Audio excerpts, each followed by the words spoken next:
আমার পুয়াতি বুড়া আর রোজাদার ভাইরা কমেন্টে আর হোয়াটসঅ্যাপে মেসেজে ফাটাই ফেলতেছে। ওবু জলদি করে এমন কিছু একটা বানাই দেখা যেন রোজার মাসে রোজাটা খুলে সেরে আত্মাটা ভরে সাইডে ভাত খেতে পারি।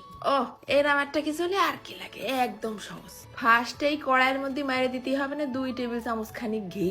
তারপরে নিয়ে আসলাম বেশি না, এই 300 গ্রাম খানিক মুরগির গোশ। কারণ এইটা কিন্তু টাটকা বানাই খেয়ে ফেলতেই হবে, রেখে দেওয়া যাবে না। সিটই দিলাম আবার বেশ খানিকটা নুন, কিছুক্ষণ ঘিয়ের মধ্যে ভাজা ভাজা করে নিছি। দিলাম 1/2 চা চামচ ধনিয়ার গুঁড়ো আর 1/2 চা চামচ জিরের গুঁড়ো, 1/2 চা চামচেরও কম অল্প একটুখানি হলদির গুঁড়ো আর 1/2 চা চামচ শুকনো ঝালের গুঁড়ো। জলদি জলদি করে নেড়ে নেই ফাঁস করে যাবে পুড়ে। ফেলাই দিলাম আবার 1 চামচের মতন আদা বাটা আর 1 চামচ রসুন বাটা। ভালো করে মুরগিটা নাড়ে চেড়ে কষায় ভুনা ভুনা করে নিতে হবে। যেই তেল উঠা উঠা ভাব হয়েছে ঢালে দিলাম আবার 1 কাপের মতন পানি। এই পানিতেই মুরগি সুন্দর মতন সিদ্ধ হয়ে যাবে। ঢাইকে দেই, চুলোর আঁচটাও করে দিছে একেবারে মিডিয়াম। এইবার নিয়ে নিছি ভরপুর 1 কাপ টক দই, ভালো করে ফাটাই দিলাম। দেখছো ওধারে মুরগিটাও একেবারে তেল উঠা উঠা ভাব হয়ে গেছে। এই তেল মশলার মধ্যে কিছুক্ষণ আবার ভাইজে নেব। একদম শেষ পর্যায়ে মাইরে দেবো আবার একটুখানি গোলমরিচের গুঁড়ো।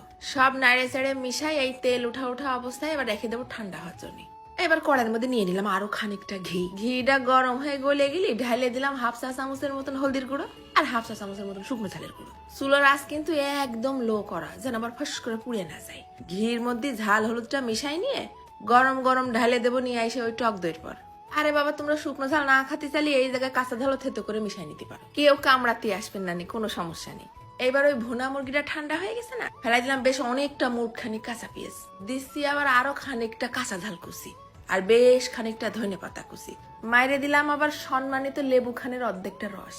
এইবার ঢেলে দেব ওই বাগার দেওয়া টক দই। আর কোনো কাজ নেই, সব একসাথে সুন্দর করে নেড়ে চেড়ে মিশাই নিতে হবে। ভাই রে ভাই, এইটা যে কি স্বাদ লাগিছে খাতি। এর পাশাপাশি তরকারিও রান্ধিলাম, তার কেউ ছুঁইনি। আরে বাপু, ইফতারিতে আজকে তেমন কিছু করিনি। সারাদিন রোজা থেকে জিভেটা হয়ে যায় আইলে আইলে সিদ্ধ, কিচ্ছু ভাল লাগে না। তা আমি বেশিরভাগ ইফতারিতে ভাতই খাই। গরম গরম ভাতের মধ্যে নিয়ে নিলাম ঝাল পেঁয়াজ দিয়ে মাখানো দই চিকেন।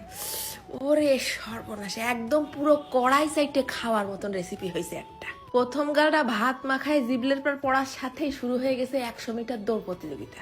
কাঁচা ঝাল, কাঁচা পেঁয়াজ, ধনেপাতা, লেবুর রস, ঝাল ঝাল টক টক।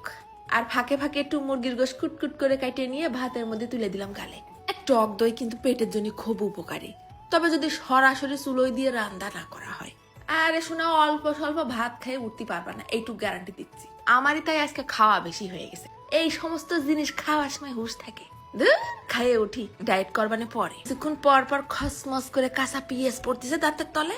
আর কনে যাবা, পেঁয়াজের রসেই তো খাওয়ার আগ্রহ বাড়াই দিচ্ছে 10 গুণ।